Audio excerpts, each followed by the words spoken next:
ഹരേ കൃഷ്ണ. ജയ രാധാ മാധവ കുഞ്ച ബിഹാരി ഗോപീജന വല്ലഭ ഗിരിവരധാരേ.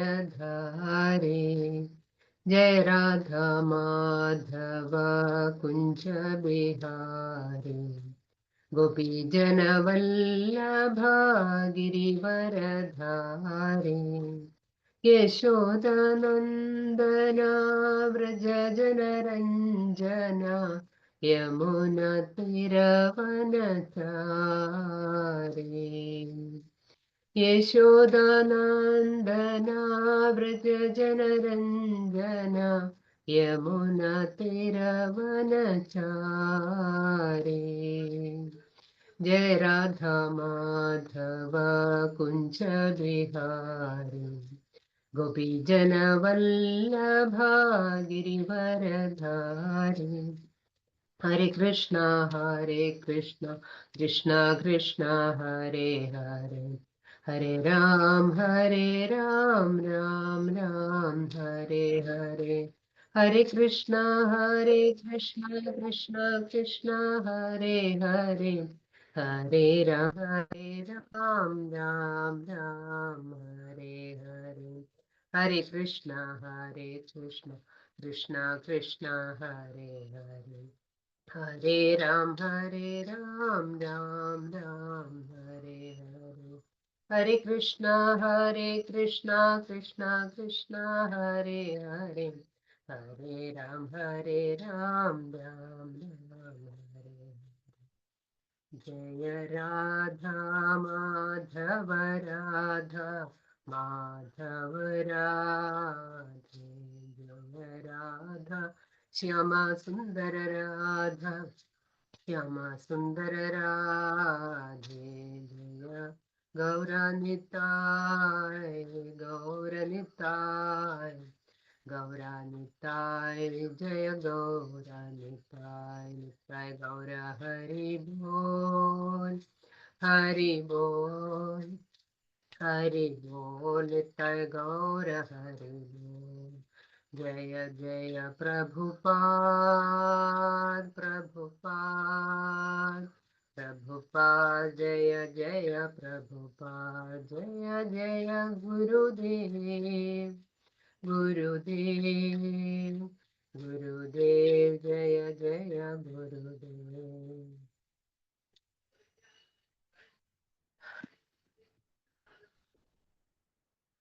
ഹരേ കൃഷ്ണ. എല്ലാവർക്കും ഇന്നത്തെ ശ്രീമദ് ഭാഗവതം ക്ലാസ്സിലേക്ക് സ്വാഗതം.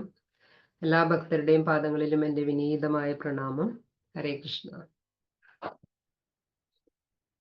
ശ്രീമദ് ഭാഗവതം പ്രഥമസ്കന്ധം അധ്യായം 10 ശ്ലോകം 6 ആണ് ഇന്ന് നമ്മൾ എടുക്കുന്നത്.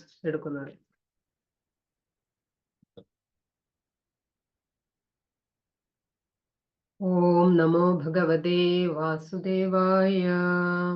ഓം നമോ ഭഗവതേ വാസുദേവായ. ഓം നമോ ഭഗവതേ വാസുദേവായ. നാരായണം നമസ്കൃത്യ നരം ചൈവ നരോത്തമം ദേവീം സരസ്വതീം വ്യാസം തതോ ജയമുദീരയേത്. നഷ്ടപ്രായേഷു ഭദ്രേഷു നിത്യം ഭാഗവത സേവയാ ഭഗവതി ഉത്തമശ്ലോകേ ഭക്തിർഭവതി നൈഷ്ഠികീ. മൂകം കരോതി വാചാലം പങ്കും ലംഘയത്തെ ഗിരിം യത്കൃപാതമഹം വന്ദേ ശ്രീഗുരും ദീനതാരിണം പരമാനന്ദമാധവം ശ്രീചൈതന്യമീശ്വരം. കൃഷ്ണായ വാസുദേവായ ദേവകീനന്ദനായ ച നന്ദഗോപകുമാരായ ഗോവിന്ദായ നമോ നമഃ. ഗോവിന്ദായ നമോ നമഃ. ഗോവിന്ദായ നമോ നമഃ. ഓമജ്ഞാനതിമിരാന്ധസ്യ ജ്ഞാനാഞ്ജനശലാഖയാ ചക്ഷുരുന്മിലിതം യേന തസ്മൈ ശ്രീഗുരവേ നമഃ.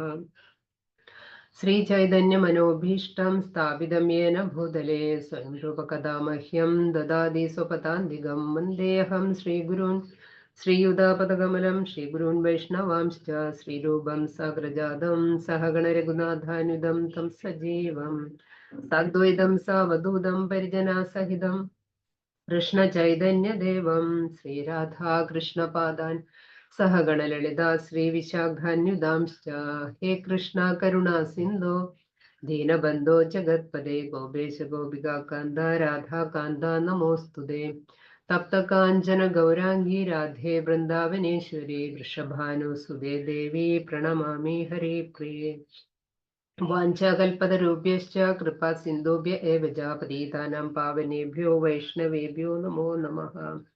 നമോ വിഷ്ണുപാദായ കൃഷ്ണപ്രേഷ്ഠായ ഭൂതലെ ശ്രീമതേ ഭക്തിവേദാന്ത സ്വാമിൻ ഇതി നാമിനെ നമസ്തേ സാരസ്വതേ ദേവേ ഗൗരവാണി പ്രചാരിണേ നിർവിശേഷ ശൂന്യവാദി പാശ്ചാത്യദേശതാരിണേ ജയ ശ്രീകൃഷ്ണ ചൈതന്യ പ്രഭു നിത്യാനന്ദ ശ്രീ അദ്വൈത ഗദാധര ശ്രീവാസാദി ഗൗരഭക്തവൃന്ദ ഹരേ കൃഷ്ണ കൃഷ്ണ കൃഷ്ണ ഹരേ ഹരേ ഹരേ രാമ രാമ രാമ ഹരേ ഹരേ ഹരി ഓം തത്സത്. ഹരേ കൃഷ്ണ.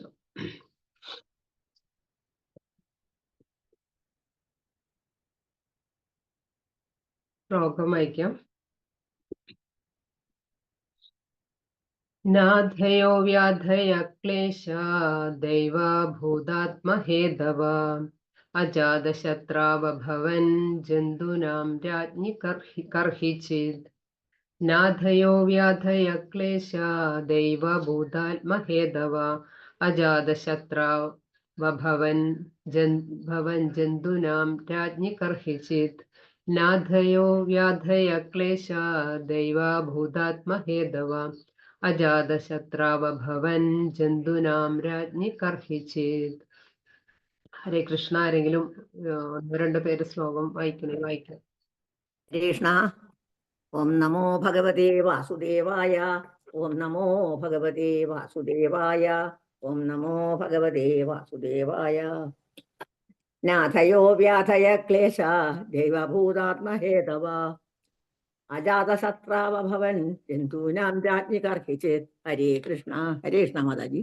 ഹരേ കൃഷ്ണ മാതാജി. പ്രണാമം മാതാജി.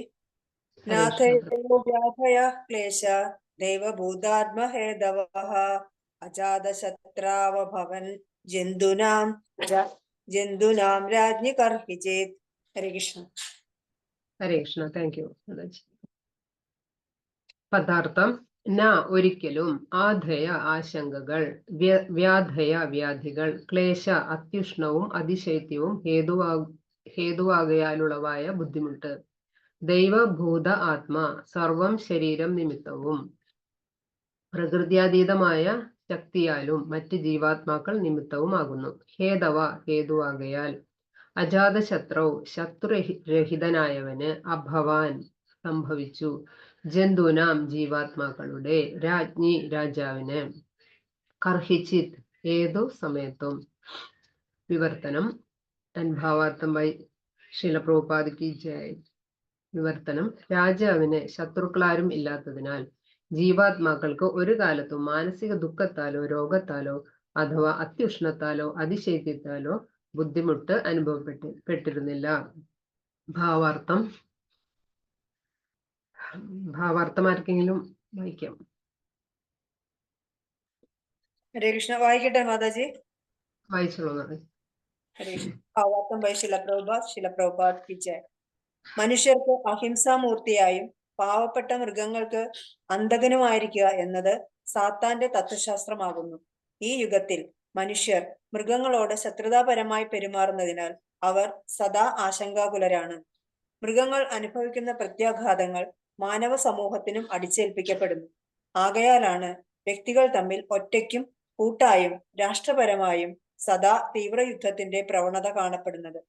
മഹാരാജാവ് യുധിഷ്ഠിരന്റെ കാലത്ത് ഇതര ആശ്രിത ഭരണകൂടങ്ങൾ ഉണ്ടായിരുന്നുവെങ്കിലും വിഭിന്ന രാജ്യങ്ങൾ ഉണ്ടായിരുന്നില്ല.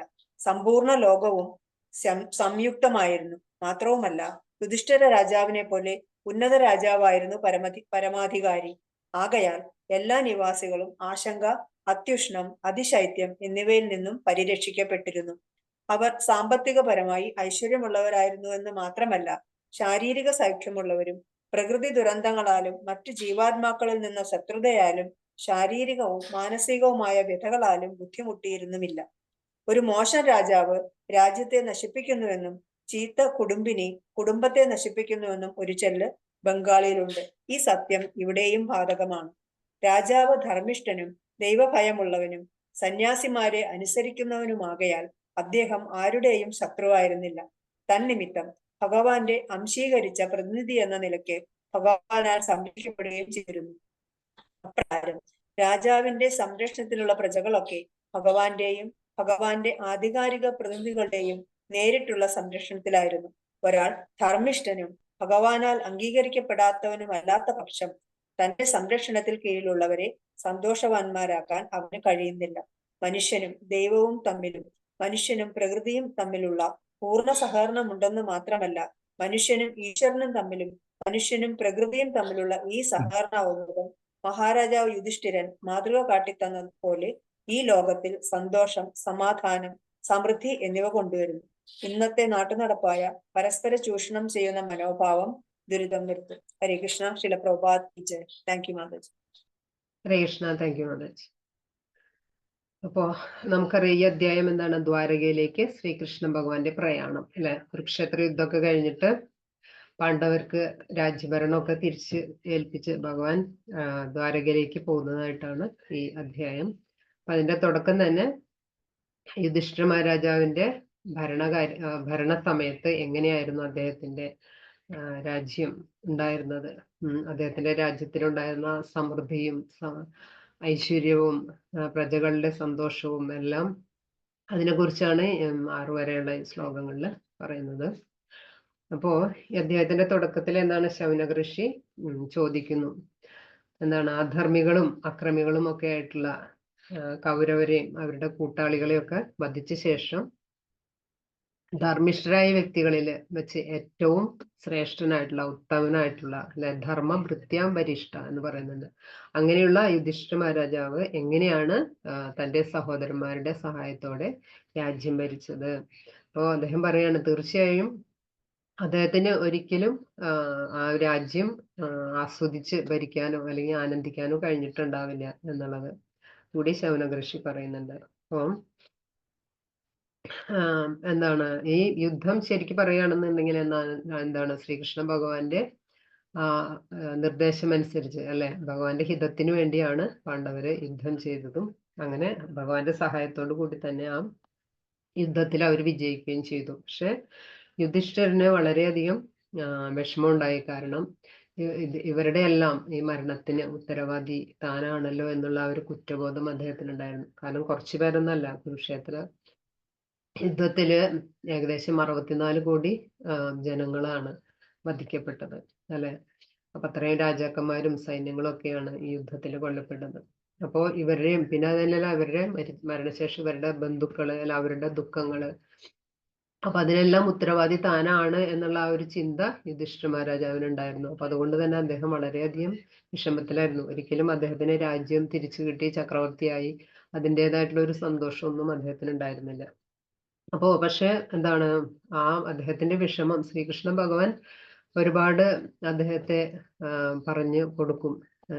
പക്ഷെ അതിൽ പോലും അപ്പോഴും അദ്ദേഹം തൃപ്തനാവില്ല അല്ലെ. അങ്ങനെ പിന്നീട് ഭഗവാൻ തന്നെയാണ് ഭീഷ്മദേവന്റെ അടുത്ത് ചോദിക്കാൻ പറഞ്ഞിട്ട് അങ്ങനെ ഭീഷ്മദേവനാണ് കുറച്ചുകൂടി യുധിഷ്ഠിരന് ഭീഷ്മദേവന്റെ വാക്കുകളാണ് കുറച്ചുകൂടി ആശ്വാസം പകരുന്നത്. കാരണം ഭീഷ്മദേവൻ പറയുന്നുണ്ട്, എന്താണ് യുധിഷ്ഠിര നീ ഇതിനൊന്നും ഉത്തരവാദിയല്ല അല്ലെ. എന്താണ് ഇതെല്ലാം ഭഗവാന്റെ പദ്ധതി അനുസരിച്ചാണ് യുദ്ധമുണ്ടായതും എല്ലാം. ഇവരെല്ലാം വധിക്കപ്പെടേണ്ടവരാണ് അല്ലെ. ഇതൊക്കെ ഭഗവാന്റെ ഇച്ഛയാണ്. നീ വെറും ഇൻസ്ട്രുമെന്റ് മാത്രമായിട്ടുള്ളൂ. അതുകൊണ്ട് നീ ഇതൊന്നും ഓർത്ത് നിനക്ക് യാതൊരു തരത്തിലുള്ള കുറ്റബോധ വിഷമമൊന്നും വേണ്ട. നീ ധൈര്യമായിട്ട് പോയി രാജ്യം ഭരിക്കാൻ അങ്ങനെ ഭീഷ്മദേവൻ പറയുന്നുണ്ട്. അപ്പൊ അങ്ങനെ ഭഗവാന്റെയും ഭീഷ്മദേവന്റെയും ഒക്കെ ആ ഒരു ഉപദേശങ്ങളൊക്കെ സ്വീകരിച്ചുകൊണ്ട് യുധിഷ്ഠിര മഹാരാജാവ് തന്റെ രാജ്യം എന്താ പറയാ ഒരു കർത്തവ്യം എന്ന നിലയിൽ അദ്ദേഹം ഭംഗിയായിട്ട് തന്റെ രാജ്യം ഭരിച്ചു. അപ്പൊ അങ്ങനെ എന്താണ് യുധിഷ്ഠിരന് രാജ്യം ഒക്കെ നേടിക്കൊടുത്ത, അതായത് ചക്രവർത്തിക്ക് ആയ ശേഷം ഭഗവാൻ വളരെ സംപ്രീതനായിരുന്നു. കാരണം എല്ലാവരെയും ഈ അധർമ്മികളായിട്ടുള്ളവരെല്ലാവരെയും ഈ ഭൂമുഖത്ത് നിന്ന് തുടച്ചു മാറ്റി എന്താണ് തന്റെ ഭക്തരായിട്ടുള്ള പാണ്ഡവരുടെ കീഴില് സമാധാനപൂർവമായിട്ടുള്ള രാജ്യം കെട്ടിപ്പടുക്കാനുള്ള ഭഗവാന്റെ ആ ഒരു ലക്ഷ്യം അത് പൂർത്തിയായതിൽ ഭഗവാൻ വളരെ സംപ്രീതനായിരുന്നു. അങ്ങനെ യുധിഷ്ഠിര മഹാരാജാവ് ആ പരിപൂർണ ജ്ഞാനത്തിൽ ഉറച്ചു നിന്നുകൊണ്ട് തന്റെ രാജ്യം, അതായത് ഭൂമി മുഴുവൻ ഭരിച്ചു എന്നാണ് പറയുന്നത്. അപ്പോ അവിടെ എന്താണ് എങ്ങനെയാണ് കഴിഞ്ഞ ശ്ലോകത്തിൽ പഠിച്ചു അല്ലെ, യാതൊരു തരത്തിലുള്ള സ്വാർത്ഥ താല്പര്യമോ സ്വയം സൃഷ്ടിച്ച സംഹിതകളോ ഒന്നും അദ്ദേഹത്തിന് ഉണ്ടായിരുന്നില്ല. അദ്ദേഹം എന്താണ് ശ്രേഷ്ഠരായിട്ടുള്ള ഭീഷ്മദേവനെ പോലുള്ള പ്രാമാണികരുടെ പാത പിന്തുടർന്നിട്ടാണ് അദ്ദേഹം മനോഹരമായിട്ടുള്ള ഭരണം കാഴ്ചവെച്ചത് അല്ലെ. ഇപ്പൊ എന്താണ് അദ്ദേഹത്തിന്റെ കാലത്ത് രാജ്യത്തിലുടനീളം നല്ല പോലെ മഴ ലഭിച്ചിരുന്നു അല്ലെ. എന്താണ് ഭൂമി വളരെ നന്നായി വിളവ് നൽകിയിരുന്നു അല്ലെ, ഇന്നലത്തെ ശ്ലോകത്തിൽ നമ്മൾ മനസ്സിലാക്കി. പിന്നെ എന്താണ് പശുക്കൾ ധാരാളം പാൽ ചുരത്തിയിരുന്നു, നദികൾ സമൃദ്ധമായി ഒഴുകിയിരുന്നു, സമുദ്രങ്ങളിൽ യഥേഷ്ടം ധാതുക്കളും മുത്തുക്കളും രത്നങ്ങളും ഒക്കെ നൽകിയിരുന്നു. വനങ്ങൾ വേണ്ടുവോളം മരങ്ങളും തടികളും ഔഷധികളും പച്ചക്കറികളും എല്ലാം സംഭരിച്ചു നൽകിയിരുന്നു അല്ലെ. എല്ലാവരും അവരവരുടേതായിട്ടുള്ള വിഹിതം, നികുതി വിഹിതം രാജാവിന് സമർപ്പിച്ചിരുന്നു എന്നാണ് പറയുന്നത് അല്ലെ. ഋതുക്കളും അവയും അവരുടെ നികുതി വിഹിതം നൽകിയിരുന്നു. കാരണം ഓരോ ഋതുക്കൾക്കനുസരിച്ച് ആ ഋതുക്കൾക്കനുസരിച്ചുള്ള ഫലങ്ങളും പുഷ്പങ്ങളും ഒക്കെ നന്നായിട്ട് ഉത്പാദിപ്പിക്കപ്പെട്ടിരുന്നു. അപ്പൊ ഇതുപോലെയുള്ള നല്ലൊരു എന്താണ് സമൃദ്ധിയും ഐശ്വര്യവും ഒക്കെയാണ് യുധിഷ്ഠിര മഹാരാജാവിന്റെ കാലത്ത് നിലനിന്നിരുന്നതെന്ന് പറഞ്ഞു. ഇനിയിപ്പോ ഈ ശ്ലോകത്തിൽ എന്താ പറയുന്നത്? നാഥയോ വ്യാധയ ക്ലേശ ദൈവഭൂതാത്മഹേതവ അജാതശത്രാവഭവൻ ജന്തുനാം രാജ്ഞി കർഹിച്ചു. എന്താണ്? രാജാവിന് ശത്രുക്കൾ ആരും ഇല്ലാത്തതിനാൽ ജീവാത്മാക്കൾക്ക് ഒരു കാലത്തും മാനസിക ദുഃഖത്താലോ രോഗത്താലോ അഥവാ അത്യുഷ്ണത്താലോ അതിശൈത്യത്താലോ ബുദ്ധിമുട്ട് അനുഭവപ്പെട്ടിരുന്നില്ല അല്ലെ. യാതൊരു തരത്തിലുള്ള ദുഃഖങ്ങളും അവിടുത്തെ പ്രജകൾക്ക് ഉണ്ടായിരുന്നില്ല. ജീവാത്മാക്കൾക്ക് എന്താ പറയണ അല്ലെ, എന്ന് വെച്ചാൽ മനുഷ്യർക്ക് മാത്രമല്ല മൃഗങ്ങൾക്കും സകല ജീവജാലങ്ങൾക്കും യാതൊരു തരത്തിലുള്ള ബുദ്ധിമുട്ടും ഉണ്ടായിരുന്നില്ല എന്ന് പറയണ യുധിഷ്ഠിര മഹാരാജാവ് ഭരിക്കുന്ന സമയത്ത്. അപ്പൊ എന്നാധയ എന്ന് പറഞ്ഞ എന്താണ്? എന്നാ ആധയ അല്ലെ, യാതൊരു തരത്തിലുള്ള ആശങ്കകളും ഉണ്ടായിരുന്നില്ല. എന്ന് വെച്ചാൽ എന്താണ്? അതായത് മെന്റലായിട്ട് മാനസികമായിട്ടുള്ള തരത്തിലുള്ള ഡിസ്റ്റർബൻസുകളോ ഒന്നും അക്കാലത്ത് ഉണ്ടായിരുന്നില്ല എന്നുള്ളതാണ്. നമ്മള് നമുക്കറിയാം ഇന്നത്തെ ഈ കലിയുഗത്തില് എങ്ങനെയാണ് എല്ലാവരും വളരെ ആശങ്കാകുലരാണ് അല്ലെ, ഉത്കണ്ഠാകുലരാണ്. കലിയുഗത്തിന്റെ ലക്ഷണങ്ങളിൽ തന്നെ പറയുന്നുണ്ട് എന്താണ്? പ്രായണ അല്പായുഷസഭ്യ കലൗ അസ്മിൻ യുഗേ ജന മന്ദാഹ സുമന്ദമതയോ മന്ദഭാഗ്യാഹി ഉപദ്രുത അല്ലെ. ഈ കലിയുഗത്തിലെ ജനങ്ങള് അല്പായുസുകളും ഭാഗ്യം കുറഞ്ഞവരും പിന്നെന്താണ് മടിയന്മാരും എന്താണ് മാർഗഭ്രംശം സംഭവിച്ചവരും അല്ലെ, ഉത്കണ്ഠാകുലരും എല്ലാം ആയിരിക്കും എന്ന് പറയുന്നുണ്ട്. കാരണം ഇന്ന് എല്ലാവരും വളരെ ഉത്കണ്ഠയിലാണ്. കാരണം എന്താണ്? എപ്പോഴും അവർക്ക് ഭയമാണ് അടുത്ത നിമിഷം എന്ത് സംഭവിക്കും എന്നുള്ളത് അല്ലെ. അതിന്റെ പ്രധാന കാരണം എന്താണ്? രാജ്യത്ത് ശരിയായിട്ടുള്ള രാജാവല്ല ഭരിക്കുന്നത്. അതുകൊണ്ട് തന്നെ പ്രജകളും ദുഃഖിതരാണ് അല്ലെ. എങ്ങനെ ജീവിക്കണം, എന്താണ് ജീവിത ലക്ഷ്യം, ഇതിനെ കുറിച്ചൊന്നും അറിയുന്നില്ല. അതായത് ആത്മീയമായിട്ടുള്ള ഒരു പാതയിലേക്ക് വരാൻ ആർക്കും താല്പര്യമില്ല. അപ്പൊ ഭക്തിയില്ല, ആ ഭക്തിയുടെ കുറവാണ് ഇത്തരത്തിലുള്ള ആധികളും എല്ലാം ഉണ്ടാവുന്നത്. പിന്നെ അതുപോലെ എന്താണ് എന്നാ വ്യാധയ അല്ലെ, ഒരു തരത്തിലെ വ്യാധികള് അസുഖങ്ങളൊന്നും ഉണ്ടായിരുന്നില്ല യുധിഷ്ഠിര മഹാരാജാവ് ഭരിക്കുന്ന കാലത്ത്. കാരണം എന്നാൽ ഇന്നാണെങ്കിലോ, ഇന്ന് നമുക്ക് അസുഖങ്ങൾ ഏത് തരത്തിലാണ് വരിക എന്ന് പറയാൻ പറ്റില്ല അല്ലെ. കാരണം മാനസികമായിട്ടുള്ള പലതരത്തിലുള്ള സ്ട്രെസ് അനുഭവിക്കുന്നുണ്ട്, അതുകൊണ്ട് തന്നെ അസുഖങ്ങൾ ഉണ്ടാവുന്നു. പിന്നെ എന്താണ് ഇമ്മ്യൂണിറ്റി ഇല്ല അല്ല, ആർക്കും രോഗപ്രതിരോധ ശക്തി ഇല്ല. കാരണം അതുപോലെയാണ് ഇന്നത്തെ ജീവിത രീതികളും പിന്നെ എന്താ പറയാ ഭക്ഷണ രീതികളും നമ്മുടെ എല്ലാ ലൈഫ് സ്റ്റൈലും ഒക്കെ മൊത്തത്തിൽ എല്ലാം ചേഞ്ച് ആണ്. കഴിക്കുന്ന ഭക്ഷണങ്ങളാണെങ്കിൽ അല്ലെ മായം കലർന്നത് അങ്ങനെയൊക്കെയാണ്. അപ്പൊ അതുകൊണ്ട് ആർക്കും ഇമ്മ്യൂണിറ്റി ഇല്ല. അപ്പൊ അതുകൊണ്ട് അസുഖങ്ങൾ വരുന്നു. പിന്നെ എന്താണ് പൊല്യൂഷൻ, എവിടെ നോക്കിയാലും മലിനീകരണമാണ് അല്ലെ, അന്തരീക്ഷത്തിലും എല്ലായിടത്തും അല്ലെ. അതുമൂലം ഈ പൊല്യൂഷൻ മൂലവും നമുക്ക് പലതരത്തിലുള്ള അസുഖങ്ങൾ ഉണ്ടാവുന്നു. ഇന്നത്തെ പിന്നെ എന്താണ് മൊത്തം ലൈഫ് സ്റ്റൈൽ തന്നെ വ്യത്യാസമാണ് അല്ലെ. അതുകൊണ്ടും എല്ലാം പലതരത്തിലുള്ള വ്യാധികളുടെ പിടിയിലാണ് ഇന്ന് ഈ ഭൗതിക ലോകമുള്ളത്. പക്ഷെ യുധിഷ്ഠിര മഹാരാജാവിന്റെ കാലത്ത് അത്തരത്തിലുള്ള യാതൊരു വ്യാധികളും അസുഖങ്ങളും ഒന്നും ഉണ്ടായിരുന്നില്ല എന്ന് പറയുന്നു. പിന്നെന്താണ് ദൈവഭൂത ആത്മ എന്ന് പറയുന്നുണ്ട് അല്ലെ. നമുക്കറിയാം ഈ ഭൗതിക ലോകത്തില് പിറന്നു വീണ് കഴിഞ്ഞിട്ടുണ്ടെങ്കിൽ താപത്രയങ്ങള് അല്ലെ, ആദിഭൗതിക്, ആധ്യാത്മിക്, ആദിദൈവിക് എന്നീ 3 തരത്തിലുള്ള ക്ലേശങ്ങൾ നമുക്ക് അനുഭവിക്കേണ്ടി വരുന്നുണ്ട് അല്ലെ. എന്താണ് ആദിഭൗതിക് എന്ന് പറഞ്ഞാൽ നമ്മുടെ മറ്റ് ജീവജാലങ്ങളിൽ നിന്ന് നമുക്ക് ഉണ്ടാവുന്നു എന്ന് വെച്ചാൽ നമ്മുടെ തന്നെ വീട്ടുകാരിൽ നിന്നോ ബന്ധുക്കളിൽ നിന്നോ അല്ലെങ്കിൽ ശത്രുക്കളിൽ നിന്നോ നമ്മുടെ മറ്റ് ജീവജാലങ്ങളിൽ നിന്നോ മറ്റ് ജീവിവർഗങ്ങളിൽ നിന്നോ എല്ലാം ഉണ്ടാവുന്ന ദുഃഖങ്ങള്, അതാണ് ആദിഭൗതിക്. പിന്നെന്താണ് ആധ്യാത്മിക് എന്ന് പറഞ്ഞാൽ നമ്മുടെ സ്വന്തം ശരീരത്തിനും മനസ്സിനും മൂലം നമുക്കുണ്ടാവുന്ന പ്രയാസങ്ങള്. പിന്നെ ആദിദൈവിക് എന്ന് പറഞ്ഞിട്ടുണ്ടെങ്കിൽ ഇതാണ് ഭൗതിക പ്രകൃതിയിൽ നിന്നുണ്ടാവുന്ന അല്ലെ, വെള്ളപ്പൊക്കം, കൊടുങ്കാറ്റ്, എന്താ പറയാ, പേമാരി, അങ്ങനെയൊക്കെ പലതരത്തിലുള്ള പ്രകൃതിക്ഷോഭങ്ങള്, ഇതിൽ നിന്നൊക്കെ ഉണ്ടാവുന്ന ദുഃഖങ്ങള്.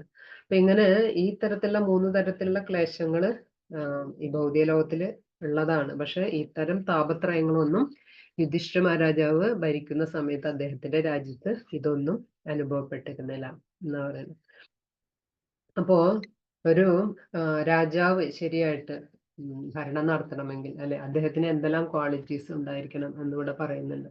എന്താണ്? രാജാവ് ധർമ്മിഷ്ഠനും ദൈവഭയമുള്ളവനും സന്യാസിമാരെ അനുസരിക്കുന്നവനുമാകിയാൽ അദ്ദേഹം ആരുടെയും ശത്രു ആയിരുന്നില്ല അല്ലെ. അപ്പോ എന്താണ്, രാജാവിനെ സംബന്ധിച്ച് അദ്ദേഹം വളരെ ധർമ്മിഷ്ഠനായിരിക്കണം അല്ലെ. ഇത്തരത്തില് യുധിഷ്ഠിര മഹാരാജാവിന്റെ കാലത്ത് ഉണ്ടായിരുന്ന പോലുള്ള ആ ഒരു സമാധാനവും ഐശ്വര്യവും ഒക്കെ ഉണ്ടാവണമെങ്കിൽ ഭരിക്കുന്ന ഭരണകർത്താവ് വളരെ ധർമ്മിഷ്ഠനായിട്ടുള്ള ആളായിരിക്കണം. പിന്നെന്താണ്, ദൈവഭയമുള്ള എന്ന് പറഞ്ഞാൽ എന്താണ്? അതായത് ഭഗവാന്റെ ഈശ്വരന്റെ നിർദ്ദേശങ്ങൾ അല്ലെങ്കിൽ എന്തൊക്കെയാണോ ശാസ്ത്രങ്ങളിൽ പറഞ്ഞിട്ടുള്ളത് അതെല്ലാം അനുസരിച്ചുകൊണ്ടും, പിന്നെന്താണ്, സന്യാസിമാരെ അല്ലെ, ഗുരു സാധു ശാസ്ത്രം അല്ലെ, ഇതെല്ലാം അനുസരിച്ചുകൊണ്ട് അതിനെല്ലാം ഫോളോ ചെയ്തുകൊണ്ട് ജീവിക്കുന്ന ആളായിരിക്കണം ഒരു ഭരണാധികാരി. പിന്നെന്താണ്, അജാത ശത്രുവ എന്ന് പറയുന്നുണ്ട്. എന്താണ്? യാതൊരു തരത്തിലുള്ള ശത്രുക്കളും ഉണ്ടായിരുന്നില്ല അല്ലെ. കാരണം അദ്ദേഹം അതുപോലെയുള്ള ഭരണമാണ് കാഴ്ചവെച്ചിരുന്നത്. അതുപോലെ അദ്ദേഹം ഈ ഇത്തരം ക്വാളിറ്റീസ്, ധർമ്മിഷ്ഠനും നല്ല ഗുണങ്ങളും ഭഗവാന്റെ ഭക്തനും എല്ലാം ആയിരുന്നതിനാൽ അദ്ദേഹത്തിന് ഒരു തരത്തിലുള്ള ശത്രുക്കളും ഉണ്ടായിരുന്നില്ല. അതിനാൽ തന്നെ എന്താണ്, അപ്പൊ ശരിയായിട്ടുള്ള ഒരു രാജാവ് എന്ന് പറഞ്ഞാൽ എങ്ങനെയാണ് അദ്ദേഹം ഭഗവാന്റെ പ്രതിനിധി അല്ലെ, ഭഗവാന്റെ ആധികാരിക പ്രതിനിധി ആയിരിക്കും ശരിയായിട്ടുള്ള ഒരു രാജാവ് എന്ന് പറഞ്ഞാൽ. അപ്പോ ധർമ്മിഷ്ഠൻ എന്ന് പറഞ്ഞാൽ എന്താണ്? അവര് ഒരു തരത്തിലുള്ള പാപകർമ്മങ്ങളൊന്നും ചെയ്യാനായിട്ട് താല്പര്യപ്പെടുന്നില്ല. കാരണം അവരങ്ങനെയുള്ള പ്രവൃത്തികളൊന്നും ചെയ്യുന്നില്ല. കാരണം എന്തുകൊണ്ടാണ്? അവർക്ക് സ്വന്തം, അതായത് ഭൗതികമായിട്ടുള്ള അഭിലാഷങ്ങളൊന്നും അവർക്കില്ല അല്ലെ, സ്വന്തം ഇന്ദ്രിയ പൂരണത്തിനായിട്ടുള്ള ആഗ്രഹങ്ങളില്ല. അതുകൊണ്ട് തന്നെ, കാരണം അവർക്ക് ജനങ്ങളുടെ ക്ഷേമമാണ് അല്ലെ. അത് എങ്ങനെയാണ്? തന്റെ കർത്തവ്യം എന്ന നിലയിലാണ് ഭരണം നടത്തിയിരുന്നത് അല്ലെ. ഭഗവാന്റെ പ്രീതിക്ക് വേണ്ടിയിട്ടാണ് അവർ രാജ്യം ഭരിച്ചിരുന്നത്. അപ്പൊ അത്തരത്തിലുള്ള ഒരാളെ സംബന്ധിച്ച് അവർക്ക് പാപം ചെയ്യേണ്ടി വരുന്നില്ല അല്ലെ.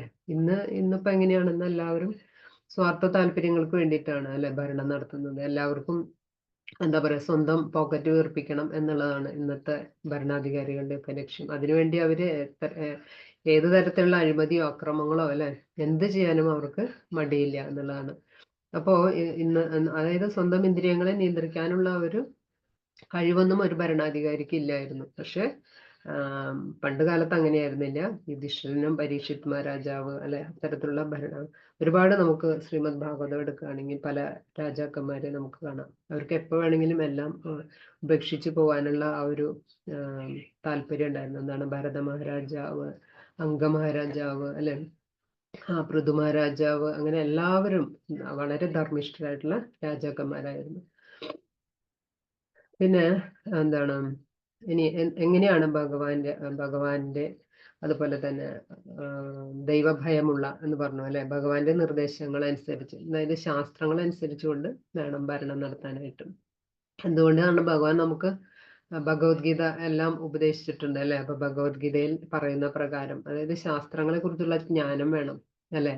എങ്ങനെയാണ് ഒരു നമ്മളെ ജീവിതം നയിക്കേണ്ടതെന്നും അല്ലെ, എന്താണ് നമ്മുടെ ജീവിതത്തിന്റെ ലക്ഷ്യം അല്ലെ, ഇതെല്ലാം അറിഞ്ഞിരിക്കണം. മറ്റു ജീവജാലങ്ങളോട് എങ്ങനെ പെരുമാറണം അല്ലെ, ഇതിനെക്കുറിച്ചൊക്കെ അറിഞ്ഞിരിക്കുന്ന ഒരാള് അല്ലെ, അതാണ് എന്താണോ നമ്മുടെ ശാസ്ത്രങ്ങളിലും ആയിട്ട് നമുക്ക് പറഞ്ഞു തന്നിട്ടുള്ളത് അതൊക്കെ അനുസരിച്ച് ജീവിക്കുന്ന ഒരു ആളായിരിക്കണം യഥാർത്ഥത്തിലുള്ള നല്ലൊരു ഭരണാധികാരി. അതുപോലെ തന്നെ എന്താണ് സേജസ് സന്യാസിമാരുടെ അല്ലെ ഉപദേശങ്ങൾ അവരോട് ഒബീഡിയന്റ് ആയിരിക്കുക. കാരണം അവരിൽ നിന്ന് വേണം. പണ്ട് കാലത്തൊക്കെ നോക്കുകയാണെങ്കിൽ രാജാക്കന്മാരെയൊക്കെ അഡ്വൈസ് ചെയ്തിരുന്നത് ബ്രാഹ്മണരായിരുന്നു അല്ലെ. കാരണം അവര് വേദജ്ഞാനം നേടിയിട്ടുള്ളവരായിരുന്നു. അതുകൊണ്ട് തന്നെ അവർക്ക് എങ്ങനെയാണ് ശാസ്ത്രങ്ങളെ കുറിച്ചൊക്കെ ജ്ഞാനം ഉണ്ടായിരുന്നുകൊണ്ട് എന്താണ് ശരി എന്താണ് തെറ്റ് എന്നുള്ളതൊക്കെ ചൂണ്ടിക്കാണിച്ചു കൊടുക്കാൻ രാജാവിന് ചൂണ്ടിക്കാണിച്ചു കൊടുക്കാനായിട്ട് അവർക്ക് സാധിച്ചിരുന്നു. അപ്പൊ അതുകൊണ്ട് അവരുടെ ഉപദേശപ്രകാരമാണ് ഇവരൊക്കെ രാജാക്കന്മാരെല്ലാം ഭരണം നടത്തിയിരുന്നത് അല്ലെ. അപ്പൊ തീർച്ചയായിട്ടും ഇത്തരത്തിലുള്ളവരുടെ ഉപദേശം നമ്മൾ തേടണം. കാരണം ആ ഉപദേശം ചെയ്യുന്ന ബ്രാഹ്മണരും അത്രയും ശ്രേഷ്ഠരായിട്ടുള്ളവരായിരുന്നു അല്ലെ. അവരും എന്താണ് ഭഗവത് ഭക്തരായിരുന്നു അല്ലെ. അപ്പൊ അത് കൊണ്ട് തന്നെ രാജാവിനും അത്തരം ഉപദേശങ്ങൾ സ്വീകരിച്ചിരുന്നുകൊണ്ട് ശരിയായ രീതിയിൽ ഭരണം നടത്താൻ സാധിച്ചിരുന്നു. ഇപ്പം എന്താണ് ചന്ദ്രഗുപ്ത മൗര്യന്റെ മന്ത്രിയായിരുന്നു ചാണക്യൻ അല്ലെ. ചാണക്യനെ കുറിച്ച് എല്ലാവരും കേട്ടിട്ടുള്ളതാണ്. അപ്പം ഒരിക്കൽ ചാണക്യനെ കാണാനായിട്ട് ഒരു വിദേശിയായിട്ടുള്ള ഒരാൾ വന്നു. അപ്പോ രാജാവിന്റെ അടുത്ത് വന്നിട്ട് പറഞ്ഞു, അങ്ങേക്ക് ഇത്ര നല്ലൊരു രാജാവാകാനും എല്ലാം ഇത്രയും നന്നായി ഭരണം നടത്താനൊക്കെ സാധിക്കുന്നത് അങ്ങയുടെ മന്ത്രി മൂലമാണ്. അങ്ങയുടെ അത്രയും ബുദ്ധിമാനാണ് അങ്ങയുടെ മന്ത്രി എന്നും അതൊക്കെ ഞാൻ ഒരുപാട് കേട്ടിട്ടുണ്ട്. അപ്പൊ എനിക്ക് അദ്ദേഹത്തെ ഒന്ന് കാണണം എന്ന് ആഗ്രഹമുണ്ട്. അപ്പൊ അതുകൊണ്ട് എനിക്ക് ഏതാണ് അദ്ദേഹത്തിന്റെ മാളിക, എവിടെയാണ് അദ്ദേഹം താമസിക്കുന്നത്, എന്നെ അവിടേക്കൊന്ന് കൂട്ടിക്കൊണ്ടു പോകണം എന്നൊക്കെ പറയും. അപ്പൊ ചന്ദ്രഗുപ്തമാരും പറയും കൊട്ടാരോ, അതായത് ചാണക്യൻ താമസിക്കുന്ന അദ്ദേഹം താമസിക്കുന്ന ഒരു കോട്ടേജ്, ഒരു കുടിലാണ് എന്ന് പറഞ്ഞ അദ്ദേഹത്തിന്റെ കുടില് കാണിച്ചു കൊടുക്കും. അങ്ങനെ അവിടെ ചെല്ലുമ്പോ എന്താണ്, അപ്പോ സന്ധ്യയായി തുടങ്ങിയിട്ടുണ്ടായിരുന്നു. അപ്പോ അങ്ങോട്ട് ഉള്ളിലേക്ക് കയറുമ്പോ ഇരുട്ടാണ് അതിന്റെ ഉള്ളിൽ. അപ്പൊ ചാണക്യൻ ഒരു വിളക്ക് കത്തിച്ചു വെച്ചിട്ട് എന്തൊക്കെയോ അദ്ദേഹം എഴുതും ഇതൊക്കെ ചെയ്യായിരുന്നു. അപ്പൊ ഇദ്ദേഹം വരുന്നത് കണ്ടപ്പോ ചാണക്യൻ എന്ത് ചെയ്യുന്ന വെച്ചിട്ടുണ്ടെങ്കിൽ ആ വിളക്ക് കെടുത്തിയിട്ട് വേറൊരു വിളക്ക് കത്തിച്ചു വെക്കും. അപ്പോ ഇദ്ദേഹം ചോദിക്കും, ഇതെന്തുകൊണ്ടാണ് അങ്ങ് ഈ വിളക്ക് കെടുത്തിട്ട് വേറെ വിളക്ക് കത്തിക്കേണ്ടത്? കാരണം ഇത് തന്നെ ഉണ്ടായ പോരെ, വേറെ അത് കെടുത്തിയിട്ട് വേറെ കത്തിക്കേണ്ട ആവശ്യമില്ലല്ലോ. അപ്പൊ അദ്ദേഹം പറയും, എന്താണ്, ഈ വിളക്ക് ഗവൺമെന്റ് എനിക്ക് അനുവദിച്ചിട്ടുള്ളതാണ്. അത് ഗവൺമെന്റിന്റെ കാര്യങ്ങൾക്ക് മാത്രമേ ഞാൻ ഉപയോഗിക്കുള്ളൂ.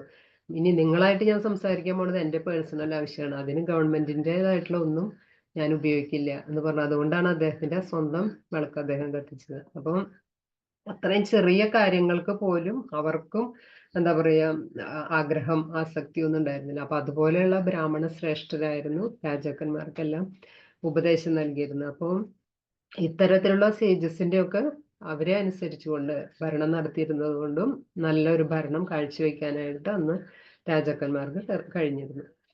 പിന്നെ അതുപോലെ തന്നെ എന്താണ് അജാതശത്രു അല്ലെ, അദ്ദേഹത്തിന് യാതൊരു തരത്തിലുള്ള ശത്രുക്കളും ഉണ്ടായിരുന്നില്ല അല്ലെ. കാരണം എന്തുകൊണ്ടാണ്, അത്രയും എല്ലാവരോടും എന്താ പറയാ ഒരു ശത്രുത ഉണ്ടാവാത്ത വിധത്തിലായിരുന്നു അല്ലെ രാജാവ് എല്ലാ പ്രജകളെയും ഒരേപോലെ അദ്ദേഹം സംരക്ഷിച്ചിരുന്നു അല്ലെ. വളരെ എന്താ പറയാ ശക്തമായിട്ടുള്ള ഭരണം, ധർമ്മനിഷ്ഠമായിട്ടുള്ള ഭരണമാണ് കാഴ്ചവെച്ചിരുന്നത്. ബ്രാഹ്മണരായിക്കോട്ടെ, സ്ത്രീകളായിക്കോട്ടെ, കുട്ടികളായിക്കോട്ടെ, വൃദ്ധരായിക്കോട്ടെ, ഇനി എന്താണ് പറയാ മൃഗങ്ങളായിക്കോട്ടെ അല്ലെ, എല്ലാ ജീവജാലങ്ങളെയും ഒരുപോലെ സംരക്ഷിച്ചിരുന്നു അല്ലെ. ഇവിടെ പറയുന്നുണ്ട് എന്താണ്, മനുഷ്യർക്ക് അഹിംസാമൂർത്തിയായും പാവപ്പെട്ട മൃഗങ്ങൾക്ക് അന്തകനുമായിരിക്കുക എന്നത് സാത്താന്റെ തത്വശാസ്ത്രമാകുന്നു അല്ലെ. കാരണം അഹിംസ എന്ന് പറഞ്ഞിട്ടുണ്ടെങ്കിൽ അത് എല്ലാവരും അല്ലെ, മനുഷ്യനെ വധിച്ചാൽ അല്ലെ മനുഷ്യനെ കൊന്നാൽ ഇവിടെ ശിക്ഷയുണ്ട് അല്ലെ, പക്ഷെ മൃഗങ്ങളെ കൊന്നാൽ യാതൊരു തരത്തിലുള്ള ശിക്ഷയുമില്ല അല്ലെ. പക്ഷെ ഈ മൃഗങ്ങളെ ഇന്ന് അതുകൊണ്ട് എന്താണ് ക്രൂരമായിട്ട് അല്ലെ അവയെ ഉപദ്രവിച്ചു കൊണ്ടിരിക്കുകയാണ്. സ്വന്തം ഇന്ദ്രിയ തൃപ്തികള് നിറവേറ്റാനായിട്ട് പലതരത്തിലും മൃഗങ്ങളെ ക്രൂരമായിട്ട് പീഡിപ്പിക്കുന്നു. അപ്പൊ അതൊന്നും അക്കാലത്ത് ഉണ്ടായിരുന്നില്ല. കാരണം ഒരു രാജാവിനെ സംബന്ധിച്ച് മൃഗങ്ങളും എല്ലാവരും ആ രാജ്യത്തിലെ പ്രജയായിട്ട് തന്നെ അദ്ദേഹം കണക്കാക്കിയിരുന്നു എന്നുള്ളതാണ്. നമുക്കറിയാം പരീക്ഷിത് മഹാരാജാവ് കലിപുരുഷൻ വന്ന സമയത്ത് അദ്ദേഹം രാജ്യത്തിലൂടെ സഞ്ചരിക്കുകയായിരുന്നു. അപ്പൊ ആ സമയത്താണ് ഈ കലി എന്താണ് ഒരു പശുവിനെയും കാളയും ഉപദ്രവിക്കുന്നത് കണ്ടതല്ലേ. ആ വഴിക്ക് തന്നെ എന്ത് ചെയ്തു, അദ്ദേഹം തന്റെ വാളൂരി കലിയെ വധിക്കാനായിട്ട് പുറപ്പെട്ടു എന്നുള്ളതാണ്. അപ്പം അത്രയും ധീരരായിരുന്നു അവര്. എന്ത് അക്രമം കണ്ടാലും അതിനെതിരെ ഉടനടി പോരാടുക എന്നുള്ളത് ഒരു ക്ഷത്രിയന്റെ ധർമ്മമാണ് അത്. അതേസമയം എന്താണ്, ആ ധീരത ഉണ്ടെങ്കിലും അതേപോലെ തന്നെ ഒപ്പം അവര് കമ്പാഷനേറ്റും ആയിരിക്കും. എല്ലാവരോടും ആ ഒരു അനുകമ്പ അതും അവരിലുണ്ടായിരുന്നു. അല്ലെങ്കിൽ എന്താ പറയാ, ഇപ്പം ചിലരുണ്ട് ഒന്ന് പറഞ്ഞ രണ്ടാം വാക്കിന് തലവെട്ടുന്ന രാജാക്കന്മാര് ഒക്കെ കേട്ടിട്ടുണ്ട് അല്ലെ. അപ്പൊ അത്തരത്തിലുള്ളവരായിരുന്നില്ല. അപ്പൊ കലിപുരുഷൻ പരീക്ഷിത് മഹാരാജാവിന്റെ അടുത്ത് വേഗം പാദത്തിൽ വീണ് മാപ്പ് പറയും. എനിക്ക് ക്ഷമിക്കണം, ഞാനും അങ്ങയുടെ പ്രജയല്ലേ, എനിക്കും അങ്ങയുടെ രാജ്യത്ത് ഒരു സ്ഥലം തരണം എന്ന് പറഞ്ഞ് യാചിച്ചപ്പോൾ തനിക്ക് സറണ്ടർ ചെയ്ത ഒരാളെ ഉപദ്രവിക്കില്ല അല്ലെ. അപ്പൊ പരീക്ഷിത് മഹാരാജാവ് വേഗം അതിനുള്ള വഴി അദ്ദേഹത്തിന് ചെയ്തു കൊടുത്തു എന്നതാണ്. അപ്പൊ അത്തരത്തിലുള്ളതായിരിക്കും രാജാക്കന്മാർ. അവര് വളരെ ധീരശാലികളും ആയിരിക്കും, അതോടൊപ്പം തന്നെ എന്താ പറയാ വളരെ കമ്പാഷനേറ്റും ആയിരിക്കും. അപ്പൊ ഇങ്ങനെയുള്ള അതൊക്കെ ആയിരുന്നുകൊണ്ട് അദ്ദേഹത്തിന് യാതൊരു തരത്തിലെ ശത്രുക്കളും ഉണ്ടായിരുന്നില്ല. അപ്പം എന്താണ് ഒരു ഇതിന്റെ എല്ലാം കാരണം എന്താണ് ഇപ്പോ, അതായത് ഇവര് ശരിക്കും ഈ രാജാക്കന്മാര് നല്ല ഭരണം നടത്തിയിരുന്ന യുധിഷ്ഠിരനെ പോലെയുള്ളവര് ഭഗവാന്റെ പ്രതിനിധികളായിരുന്നു അല്ലെ, ഭഗവാന്റെ റെപ്രസെന്റേറ്റീവ് ആയിരുന്നു. അപ്പൊ എന്താണ് ഭഗവാന്റെ നിർദ്ദേശം അതനുസരിച്ചാണ് അവര് ഭരണം ഒക്കെ നടത്തിയിരുന്നത്. ഇപ്പൊ ഭക്തി വിനോദ് ഠാക്കൂർ മഹാരാജ് പറയുന്നുണ്ട്, ഏത് രാജ്യത്താണോ ആധ്യാത്മികമായിട്ടുള്ള നേതൃത്വം ഉള്ളത് അവിടെ എല്ലാ മംഗളങ്ങളും ഉണ്ടാവും എന്ന് പറയുന്നുണ്ട് അല്ലെ. അപ്പൊ രാജാവ് നന്നായി കഴിഞ്ഞിട്ടുണ്ടെങ്കിൽ എന്താണ്, പ്രജകളും അതേപോലെ നന്നായിരിക്കും അല്ലെ. യഥാ രാജ തഥാ പ്രജ എന്ന് പറയുന്നത് അല്ലെ. രാജാവ് ഒരു എന്താണ് അധർമ്മിയും അല്ലെങ്കിൽ മണ്ടനും ഒക്കെ ആയി കഴിഞ്ഞാൽ പ്രജകളും അതിൻ്റെതായിട്ടുള്ള ദുരിതങ്ങൾ അനുഭവിക്കേണ്ടി വരും. ഇപ്പൊ ഒരു കഥ കേട്ടിട്ടുള്ളത്, നിങ്ങൾ കേട്ടിട്ടുണ്ടായിരിക്കും. എന്താണ്, ഒരിക്കൽ ഒരു ഗുരുവും ശിഷ്യനും കൂടിയിട്ട് ഇങ്ങനെ പല രാജ്യങ്ങളിലൂടെ ഇങ്ങനെ സഞ്ചരിക്കുകയായിരിക്കും. അപ്പൊ അങ്ങനെ പോകുന്ന വഴിക്ക് ഒരു രാജ്യത്ത് എത്തുമ്പോ അവിടെ നോക്കുമ്പോ എല്ലാ സാധനങ്ങൾക്കും 1 രൂപ, എല്ലാത്തിനും. പച്ചക്കറി ആയിക്കോട്ടെ, പലചരക്കായിക്കോട്ടെ, സ്വീറ്റ്സ് ആയിക്കോട്ടെ, ഇനി സ്വർണ്ണ ആയിക്കോട്ടെ, എല്ലാത്തിനും 1 രൂപയുള്ളൂ വില. അപ്പോ അപ്പൊ ഈ ശിഷ്യന് കാണുമ്പോ ഭയങ്കര സന്തോഷമാവും. ശിഷ്യൻ പറഞ്ഞു, ഇത് നല്ല സ്ഥലമാണല്ലോ, കാരണം എന്തിനും 1 രൂപയല്ലേ വിലയുള്ളൂ. അപ്പൊ നമുക്ക് ഗുരുജി ഇനി നമുക്ക് ഇവിടെ താമസിക്കാം, കാരണം യാതൊരു തരത്തിലുള്ള ബുദ്ധിമുട്ടും ഉണ്ടാവില്ല എന്ന് പറയും. അപ്പൊ ഗുരു പറയും, ഇവിടെ എന്തോ പ്രശ്നമുണ്ട്, കാരണം അല്ല എന്നുണ്ടെങ്കിൽ ഇത്തരത്തിൽ വരാനായിട്ടുള്ള സാധ്യത ഇല്ല, എല്ലാത്തിനും ഒരേ വില വരില്ല. അപ്പൊ ഇവിടെ എന്തോ പ്രശ്നമുള്ള സ്ഥലമാണ്, ഇത് നമുക്ക് പറ്റിയതല്ല എന്ന് പറയും. അപ്പൊ ശിഷ്യൻ പറയും, എന്നാ ഞാനില്ലേ, ഞാൻ ഇവിടെ തന്നെ താമസിക്കുകയാണ്, എനിക്ക് ഇവിടെ വളരെ ഇഷ്ടപ്പെട്ടു. കാരണം അയാളെ സംബന്ധിച്ച് നല്ലവണ്ണം ഭക്ഷണം കഴിക്കാനും ഉറങ്ങാനും ഒക്കെ താല്പര്യമുള്ള ആളായിരുന്നു ഈ ശിഷ്യൻ. അപ്പൊ ഗുരു പറയും, ശരി നീ എന്നാ ഇവിടെ താമസിച്ചോളൂ, ഞാൻ പോവാന്ന് പറഞ്ഞിട്ട് അങ്ങനെ ഗുരു തന്റെ യാത്ര തുടരും. അങ്ങനെ ശിഷ്യന് വളരെ സന്തോഷമാവും. അദ്ദേഹം 1 രൂപ കൊടുത്ത 1 കിലോ സ്വീറ്റ്സ് കിട്ടും. അങ്ങനെ എല്ലാം അയാൾക്ക് ഇഷ്ടപ്പെട്ടതെല്ലാം വാങ്ങി കഴിച്ച് സുഖമായിട്ട് ഉറങ്ങി നല്ല എന്താ പറയുക, നല്ല തടിച്ചു കൊഴുത്ത് ഒക്കെ വന്നു. അപ്പോ അങ്ങനെ ഇരിക്കെ അവിടെ ആ രാജ്യത്ത് ഒരാൾക്ക് കുറച്ച് ആടുകൾ ഉണ്ടായിരുന്നു. അപ്പോ ഇയാളുടെ ആടുകള് മതില് വീണിട്ട് ഇയാളുടെ ആടിന്റെ കൂട്ടിലേക്ക് വീണിട്ട് ആടുകളൊക്കെ ചത്തുപോകും. അപ്പൊ എന്താ ഉണ്ടായെന്ന് വെച്ചിട്ടുണ്ടെങ്കിൽ അയൽക്കാരന്റെ മതില് ഇയാളുടെ മതിലിലേക്ക് വീണിട്ട് അങ്ങനെ ആ മതില് ആട്ടിൻകൂട്ടിലേക്ക് വീണിട്ടാണ് ഈ ആടുകളൊക്കെ ചത്തുപോകുന്നത്. അപ്പൊ ഇയാള് രാജാവിനോട് ചെന്ന് പരാതി പറയും, എന്റെ ആടുകളൊക്കെ ചത്തുപോയി. അപ്പൊ അതിന്റെ കാരണം എന്റെ അയൽക്കാരനാണ്, കാരണം അയാളുടെ മതില് എന്റെ മതിലിലേക്ക് വീണിട്ടാണ്, ആ മതിൽ വീണിട്ടാണ് ഈ ആടുകള് ചത്തതെന്ന് പറയും. അപ്പൊ രാജാവ് പറയും, അത് ശരി അങ്ങനെയാണല്ലേ. അപ്പൊ ഉടനടി നിന്റെ അയൽക്കാരനെ ഇയാളെ വിളിച്ചു കൊണ്ടുവരാൻ പറയും. അങ്ങനെ ഇയാളെ കൊണ്ടുവരും. അപ്പൊ ഇയാളോട് പറയും, നിനക്ക് എന്താണ് വധശിക്ഷ വിധിച്ചിരിക്കുന്നു, നിന്നെ തൂക്കിലേറ്റാൻ വിധിച്ചിരിക്കുന്നു, കാരണം നീ മൂലമാണ് ഇയാളുടെ ആടുകളൊക്കെ മരിച്ചത് എന്ന് പറയും. അപ്പൊ ഇയാൾക്ക് മനസ്സിലാവും, കാരണം കുറച്ച് ബുദ്ധിമാനായിരുന്നു അയാൾ. അപ്പൊ അയാള് പറയും, അല്ലയോ രാജൻ, ഇത് എന്റെ കുറ്റം കൊണ്ടല്ല, കാരണം ആ മതില് വീഴാൻ കാരണം അത് പണിത ആശാരിയുടെ കുറ്റം കൊണ്ടാണ്, അയാൾ അത് ശരിക്കും പണിയാത്തോണ്ടാണ് ആ മതില് വീഴാനായിട്ട് കാരണം. അപ്പൊ രാജാവ് പറഞ്ഞു, ഓ ശരിയാണല്ലോ അല്ലെ, എങ്കിൽ ശരി, ആ ആശാരിയെ വിളിപ്പിക്കാൻ പറഞ്ഞു. അങ്ങനെ മതില് പണിത ആശാരിയെ വിളിപ്പിക്കും. അങ്ങനെ ആശാരി വരും. അപ്പൊ ആശാരിയോട് പറയും, നിങ്ങളാണ് ഇയാളുടെ ആടുകള് മരിക്കാനായിട്ടുള്ള ഉത്തരവാദി എന്ന് പറയും. അപ്പൊ ഇയാള് പറയും, അതെങ്ങനെ, നിങ്ങൾ ശരിക്കും മതില് പണിതില്ല? അപ്പൊ ആശാരിക്ക്, അയാൾക്കും കുറച്ച് ബുദ്ധി ഉണ്ടായിരുന്നു. അപ്പൊ അയാളും പറയും, കാരണം രാജാവ് ഒരു മണ്ടനാണല്ലോ, പറ്റിക്കാൻ എളുപ്പമാണ്. അപ്പൊ അയാള് പറയും, അതെന്താ കാരണം എന്ന് വെച്ചാല് എനിക്കൊരു കൊല്ലൻ കുറച്ച് ആണികൾ തന്നിട്ടുണ്ടായിരുന്നു. അതില് ഒരാണി എന്റെ കണ്ണിൽ വീണിട്ട് എനിക്ക് കണ്ണ് ശരിക്ക് കാണാൻ പറ്റുന്നുണ്ടായിരുന്നില്ല. അതുകൊണ്ടാണ് ശരിക്ക് പണിയാൻ പറ്റാഞ്ഞെന്ന് പറയും. അപ്പോ പറയും, ഓ അത് ശരി, അപ്പൊ എന്നാ ശരിക്കും അപ്പൊ കൊല്ലനാണ് ഉത്തരവാദി എന്ന് പറഞ്ഞിട്ട് ആ കൊല്ലനെ വിളിപ്പിക്കും. അങ്ങനെ കൊല്ലനെ വിളിപ്പിച്ചിട്ട് പറയും, നിങ്ങളാണ് ഇയാളുടെ ആടുകളൊക്കെ കൊല്ലപ്പെടാനുള്ള ഉത്തരവാദി, അതുകൊണ്ട് നിങ്ങളെ തൂക്കിലേറ്റാൻ വിധിച്ചിരിക്കുന്നു എന്ന് പറയും. കൊല്ലം പാവം, അയാൾക്ക് എന്താണ് ചെയ്യേണ്ടതെന്ന് അറിയണ്ടായിരുന്നില്ല. അയാൾ ആകെ പേടിച്ചു വിറച്ച് ഇങ്ങനെ നിൽക്കുമ്പോ എന്ത് ചെയ്യും നോക്കുമ്പോ ഇത് ഇത് കേട്ടതും, അല്ലെങ്കിൽ അയാൾ ആകെ തന്നെ ക്ഷീണിച്ച ഒരാളായിരുന്നു. ഇത് കേട്ടതോട് കൂടിയിട്ട് പിന്നെ ദിവസം അയാളെ തൂക്കി കൊല്ലാൻ വിധിക്കുകയാണ്. അയാളിത് കേട്ടതും അയാള് വിശപ്പും ദാഹവും ഒന്നും ഇല്ലാണ്ടായി മെലിഞ്ഞുണങ്ങി ഒരു പരുവായി. അങ്ങനെ ഈ വധിക്കേണ്ട ദിവസം വന്നു. അപ്പൊ ആ ദിവസം നമ്മുടെ ഈ ഗുരുവിന്റെ ഈ ശിഷ്യനും നല്ല തടിച്ചു കൊഴുത്ത് ഇരിക്കണ്ടല്ലോ. അപ്പൊ അയാളും ഇതൊക്കെ കാണാൻ വേണ്ടി എല്ലാ ജനങ്ങളൊക്കെ അവിടെ വന്ന് നിൽക്കുന്നുണ്ടായിരുന്നു. അപ്പൊ ഇയാളും തൊട്ട് മുന്നിൽ തന്നെ ഉണ്ടായിരുന്നു. അപ്പൊ ആ സമയത്ത് രാജാവിന്റെ ആരാച്ചാര് വന്നിട്ട് ഈ കൊല്ലനെ തൂക്കി കൊല്ലാനായിട്ട് പോവാണ്. അപ്പൊ ആ സമയത്ത് ഇയാളെ തൂക്കില് ഒക്കെ എല്ലാം വടം ഇതൊക്കെ കഴുത്തില് ഇട്ടപ്പോ ഈ ആരാച്ചാര് രാജാവിനോട് പറഞ്ഞു, ഇയാളുടെ കഴുത്തിൽ ഇത് ഇരിക്കണില്ല, കാരണം ഇത് അത്രയും ലൂസാണ്, ഇയാൾ അതേമാതിരി മെലിഞ്ഞു തുടങ്ങി, ഇയാളെ തൂക്കി കൊല്ലാൻ പറ്റില്ല ഇതില് എന്ന് പറയും. അപ്പൊ രാജാവ് പറഞ്ഞു, ഓഹോ അത് ശരി, അപ്പൊ വട്ടം ശരിക്കും അയാൾക്ക് സ്യൂട്ടബിൾ ആവണില്ല. അപ്പൊ റോയ് ശരി, എന്നാ പിന്നെ സൂട്ടബിൾ ആയിട്ടുള്ള വേറെ ആരെങ്കിലും നോക്കൂന്ന് പറയും. അപ്പൊ തൊട്ട് മുന്നിലാണ് ഈ ഗുരുവിന്റെ ഈ ശിഷ്യൻ ഇരിക്കുന്നുണ്ടായിരുന്നു. അപ്പൊ ഇയാള് നല്ല പാകാണ്, ഇയാളുടെ കഴുത്തിലേക്ക് ഇത് നല്ല പാകായിരിക്കും, എന്നാ ശരി അയാളെ പിടിച്ച് തൂക്കി കൊന്നോളാൻ പറയും. അങ്ങനെ ഈ ശിഷ്യനെ പിടിച്ച് തൂക്കി കൊല്ലാനായിട്ട് കൊണ്ടുപോവാണ്.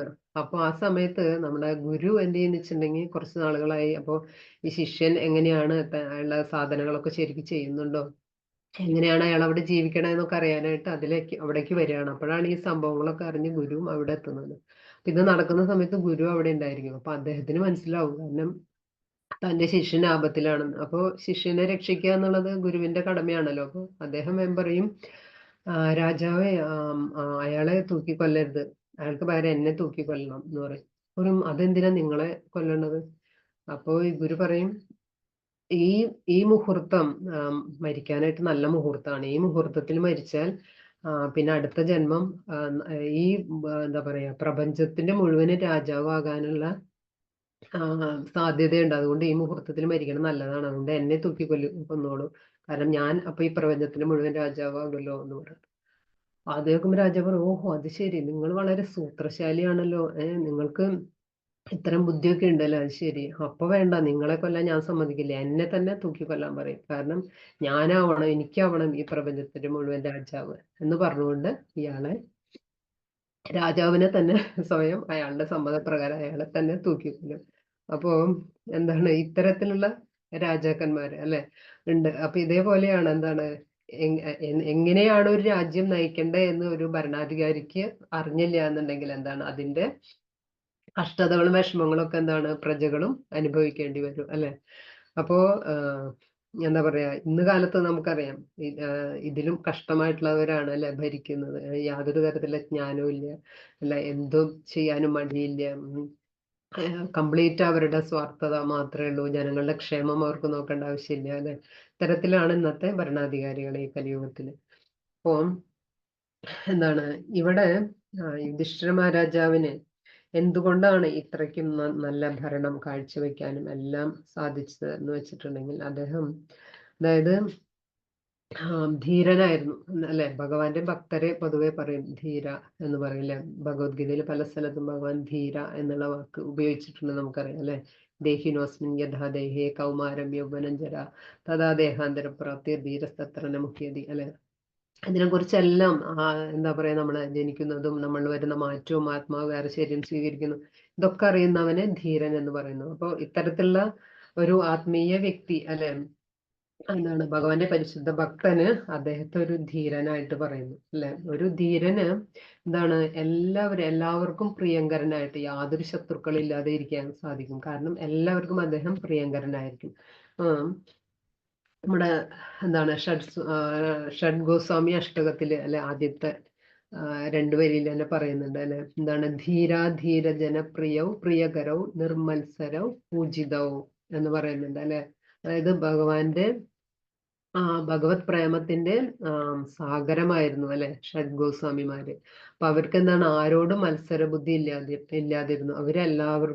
എല്ലാവർക്കും ഒരുപോലെ പ്രിയപ്പെട്ടവരാണ്. സൗമ്യരായിട്ടുള്ളവർക്കും അതുപോലെ തന്നെ എന്താണ് ക്രൂരന്മാരായിട്ടുള്ളവർക്കും എല്ലാവർക്കും പ്രിയപ്പെട്ടവരായിരുന്നു അല്ലെ. അവര് എന്ത് ചെയ്താലും അതെല്ലാവരെയും പ്രീതിപ്പെടുത്തും എന്ന് പറയുന്നു അല്ലെ. കാരണം അവർക്ക് ഭഗവാന്റെ പൂർണ്ണമായിട്ടുള്ള അനുഗ്രഹം ഉണ്ടായിരുന്നു എന്നുള്ളതാണ്. അപ്പോ മറ്റുള്ളവരില് അതായത് ആ ഭഗവത് പ്രേമം ലഭിച്ചിട്ടുള്ള ആളുകൾ അവർക്ക് മറ്റുള്ളവരിൽ പോലും വളരെയധികം സ്വാധീനം ചെലുത്താനായിട്ട് സാധിക്കില്ല. എത്രയും ക്രൂരരായിട്ടുള്ള ആളുകളുടെ പോലും മനസ്സിനെ മാറ്റാൻ അല്ലെ, അവരെ മനസ്സിനെ അലിയിക്കാനുള്ള കഴിവുണ്ടായിരുന്നു. അപ്പം എന്താണ് വസുദേവര് അല്ലെ, വസുദേവര് നമുക്കറിയാം. അതായത് ദേവകി മാതയെ കല്യാണം കഴിച്ചു കൊണ്ടുപോകുന്ന സമയത്ത് കംസനാണ് കൊണ്ടുപോയിരുന്നത്. അപ്പൊ കംസന് അശരീരി ഉണ്ടാവും. ഇവരുടെ 8ാമത്തെ പുത്രനാൽ നീ വധിക്കപ്പെടുമെന്നുള്ളത്. അപ്പൊ അതുകൊണ്ട് എന്ത് ചെയ്യുന്നു, അപ്പൊ തന്നെ ദേവകി മാതയെ വധിക്കാൻ പോകുമ്പോ എന്താണ് വസുദേവര് പറയും, എന്തിനാണ് അവര് ഒരു പാവം സ്ത്രീയല്ല, സ്ത്രീകളെ വധിക്കുന്നത് ഉചിതമല്ല. അപ്പൊ അതുകൊണ്ട് അങ്ങ് ഭയപ്പെടേണ്ട, എനിക്കുണ്ടാവുന്ന എല്ലാ കുട്ടികളെയും ഞാൻ അങ്ങേ ഏൽപ്പിക്കാം എന്ന് പറയും. അപ്പൊ വസുദേവര് പറഞ്ഞ വാക്ക് പാലിക്കുന്ന ആളും ധർമ്മിഷ്ഠനും സത്യസന്ധനും ഒക്കെ ആയതുകൊണ്ട് കംസൻ ശരിയാണല്ലോ എന്ന് വിചാരിച്ചത് സമ്മതിക്കും. അങ്ങനെ കാരാഗൃഹത്തിലടയ്ക്കും. ആദ്യത്തെ പുത്രൻ ഉണ്ടാവുമ്പോ തന്നെ ആ കുട്ടിയെ കൊണ്ട് നേരെ കംസന്റെ അടുത്തേക്ക് ചെല്ലാണ്. അപ്പോ പറയാണ് വസുദേവര് ആ കുട്ടിയെ വധിക്കാനായിട്ട് കംസന്റെ മുന്നിലേക്ക് കൊണ്ടുവന്നപ്പോ കംസന്റെ പോലും ഹൃദയം അലിഞ്ഞുത്ര. കംസന് പോലും കണ്ണു നിറഞ്ഞു എന്നാ പറയുന്നത്. കാരണം ഈ വസുദേവരുടെ ആ ഒരു സത്യസന്ധതയും അദ്ദേഹത്തിന്റെ ആ ഒരു ധർമ്മനിഷ്ഠയും എല്ലാം, പറഞ്ഞ വാക്കിനോടുള്ള ആ വിശ്വസ്തത, അതൊക്കെ കണ്ടപ്പോ കംസന് പോലും വളരെയധികം മാറ്റം ഉണ്ടായി എന്നുള്ളതാണ്. അപ്പൊ അത് കണ്ടപ്പോ കംസൻ പറഞ്ഞു, വേണ്ട, 8ാമത്തെ പുത്രനല്ലേ എന്നെ വധിക്കുള്ളൂ, ഈ കുട്ടിയെ ഒന്നും ചെയ്തിട്ടില്ലല്ലോ, നിങ്ങൾ കൊണ്ടുപോയിക്കോളൂ എന്ന് പറഞ്ഞു അല്ലെ. അപ്പൊ അത്രയും മഹാത്മാക്കൾക്ക് അല്ലെ മറ്റുള്ളവരുടെ ക്രൂരരായിട്ടുള്ളവരെ പോലും മനസ്സിനെ അലിയിക്കാനായിട്ട് സാധിക്കും. അവരെയാണ് ധീര എന്ന് പറയുന്നത് അല്ലെ. അതായത് ആ കൃഷ്ണപ്രേമം നേടിയിട്ടുള്ള ആളുകള്. അപ്പം പിന്നീടാണ് നാരദ മഹർഷി വന്നിട്ട് പറയുന്നതും ആ സമയത്ത് പിന്നെ വീണ്ടും കംസൻ വധിക്കാൻ പോകുന്നതൊക്കെ. എങ്കിലും ആ ഒരു സമയത്ത് അങ്ങനെ അദ്ദേഹത്തിന് സാധിച്ചു എന്നുള്ളതാണ്. അപ്പം എന്താണ് യുധിഷ്ഠിര രാജാവ് അല്ലെ, യുധിഷ്ഠിര രാജാവിനെ സംബന്ധിച്ച് നോക്കുകയാണെങ്കിൽ അദ്ദേഹം ശരിക്കും ഒരു നല്ല എന്താ പറയുക, ഒരു പൊളിറ്റിക്കലി അത്രയും എക്സ്പേർട്ട് ആയിട്ടുള്ള ഒരാളൊന്നും ആയിരുന്നില്ല. ഒരു എന്താ പറയാ ഭരണ ചതുരത ഒന്നും അദ്ദേഹത്തിന് ഉണ്ടായിരുന്നില്ല. അപ്പൊ അപ്പൊ അതിനുദാഹരണമാണ് അദ്ദേഹത്തെ ഇപ്പൊ ശകുനി ചൂത് കളിക്കാനായിട്ട് വിളിച്ചു അല്ലെ. അപ്പൊ ആ സമയത്ത് അദ്ദേഹത്തിന് ശരിക്കും കളിക്കാനുള്ള കഴിവൊന്നും ഉണ്ടായിരുന്നില്ല. എങ്കിലും ചെന്നിരുന്ന് ചൂത് കളിച്ചു. കാരണം അവിടെ അവരെ അങ്ങനെ എതിർക്കാനോ അല്ലെങ്കിൽ ആ ഒരു തന്റെ അതിനുള്ള ആ ഒരു പ്രത്യേക കഴിവുകളൊന്നും അദ്ദേഹത്തിന് ഉണ്ടായിരുന്നില്ല. അപ്പൊ അതിനാൽ തന്നെ ഓരോ പ്രാവശ്യവും അദ്ദേഹം പരാജയപ്പെടുകയും അങ്ങനെ അവസാനം ശകുനി വിജയിക്കുകയും ചെയ്തു അല്ലെ. യുധിഷ്ഠിര രാജാവ് പരാജയപ്പെട്ടു. അങ്ങനെ അദ്ദേഹത്തിന് താൽക്കാലികമായിട്ട് രാജ്യമൊക്കെ നഷ്ടപ്പെട്ടു. പക്ഷെ ശകുനിക്കും കൗരവാദികൾക്കും വളരെ സന്തോഷമായി. കാരണം അവരതിൽ ചൂതുകളിൽ ജയിച്ച് പാണ്ഡവരെയൊക്കെ പുറത്താക്കാൻ സാധിച്ചല്ലോ എന്ന് ഓർത്തിട്ട്. പക്ഷെ അത് താൽക്കാലികമായിരുന്നു അവരുടെ സന്തോഷം അല്ലെ. പക്ഷെ അൾട്ടിമേറ്റ്ലി വിജയം ആർക്കായിരുന്നു? യുധിഷ്ഠിരനും പാണ്ഡവർക്കും ആയിരുന്നു അല്ലെ. കാരണം അവരെല്ലാവരും വധിക്കപ്പെടുകയും അവസാനം ഭഗവാന്റെ കാരുണ്യത്താൽ ഇവർക്ക് രാജ്യവും എല്ലാം തിരിച്ചു കിട്ടുകയും അല്ലെ ചെയ്തു എന്നുള്ളതാണ്. അപ്പൊ നമ്മുടെ യോഗ്യതകളൊന്നും അല്ല ശരിക്കും പ്രാധാന്യം. നമുക്ക് എന്തെല്ലാം യോഗ്യതകൾ ഉണ്ടെങ്കിൽ ഇപ്പൊ നമുക്ക് നോക്കുകയാണെങ്കിൽ ശകുനി, അതുപോലെ തന്നെ ഇപ്പൊ നമ്മുടെ കർണൻ, ദുര്യോധനൻ, ദ്രോണാചാര്യര് അല്ലെ, ഇവർക്കെല്ലാം ഒരുപാട് കഴിവുകളും യോഗ്യതകളൊക്കെ ഉണ്ടായിരുന്ന വ്യക്തികളായിരുന്നു അല്ലെ. പക്ഷെ എന്താണ്, അവരുടെ ഈ യോഗ്യതകളൊന്നും അവരെ രക്ഷിക്കാനായിട്ട് സാധിച്ചില്ല അല്ലെ. എന്താണ് കാരണം? അവർക്ക് ഭഗവാന്റെ പ്രൊട്ടക്ഷൻ ഉണ്ടായിരുന്നില്ല എന്നുള്ളതാണ് അല്ലെ.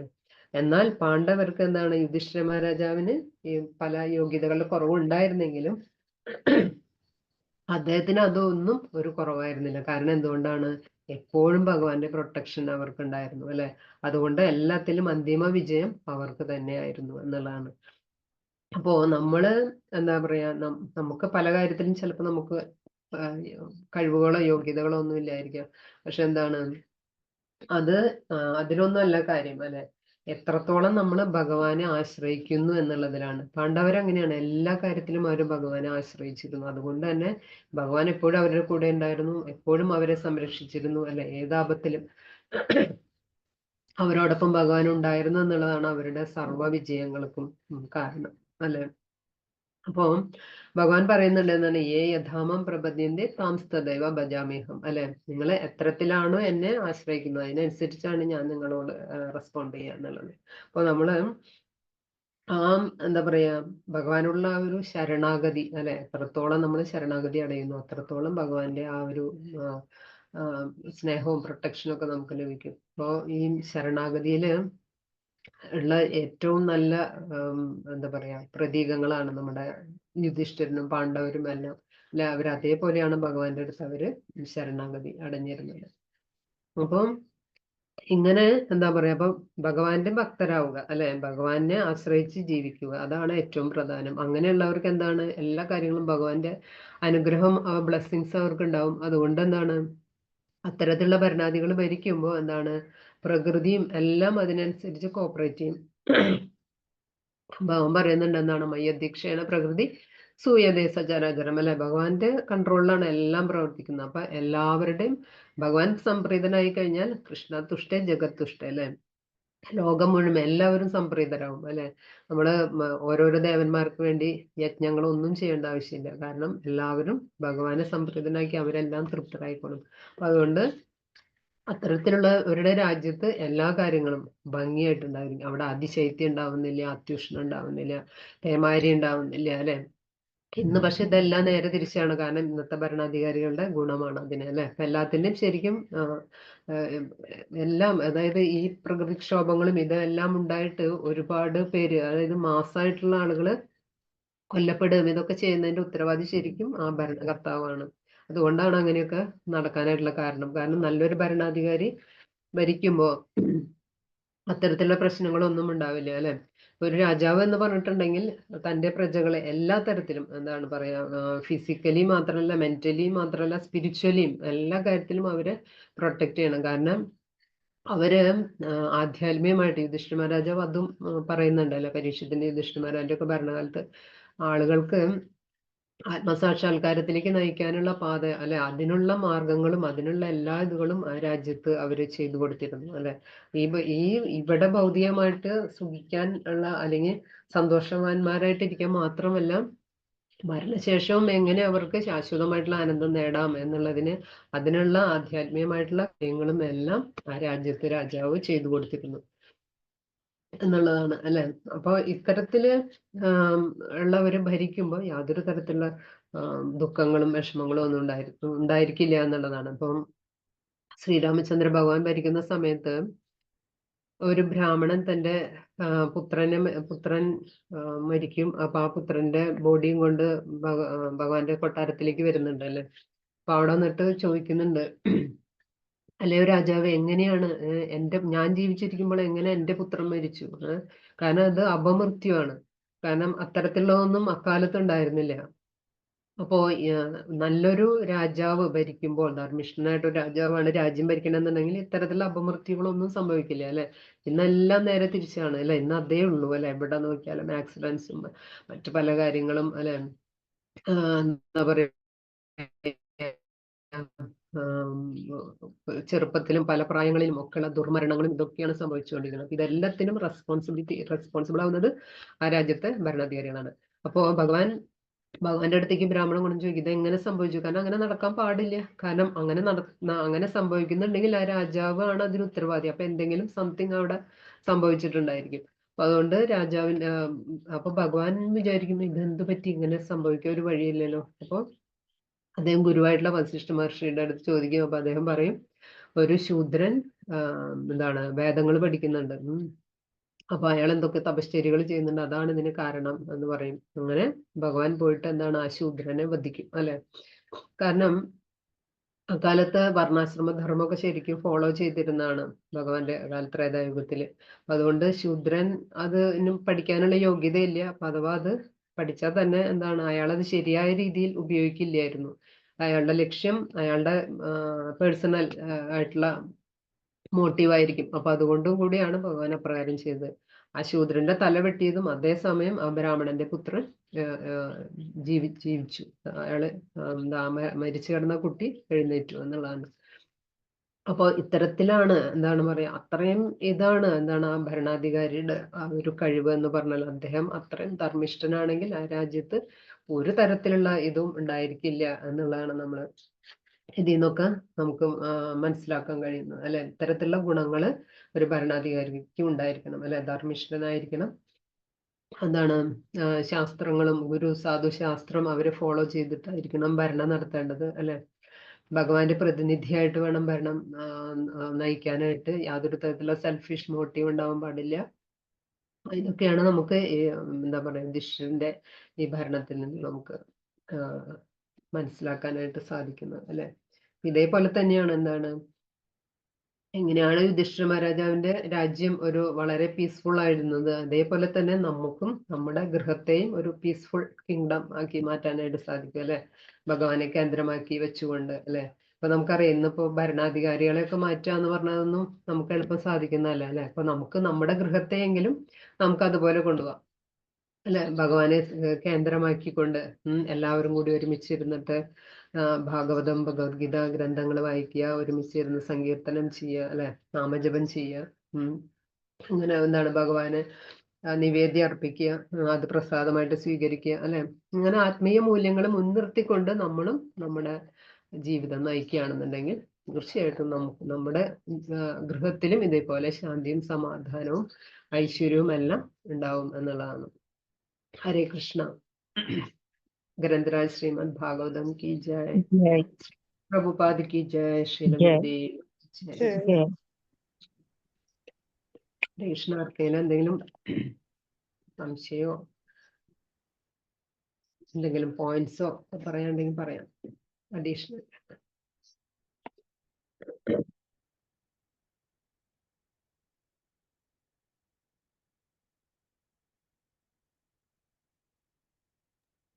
ഹരേ കൃഷ്ണ മാതാജി. കൃഷ്ണ. സംശയം ചോദിക്കട്ടെ. ചോദിക്കും. നമ്മുടെ കംസൻ അപ്പോ ദേവിമാതയുടെ ഒന്നും ആദ്യത്തെ മക്കളെ കൊന്നിട്ടില്ല?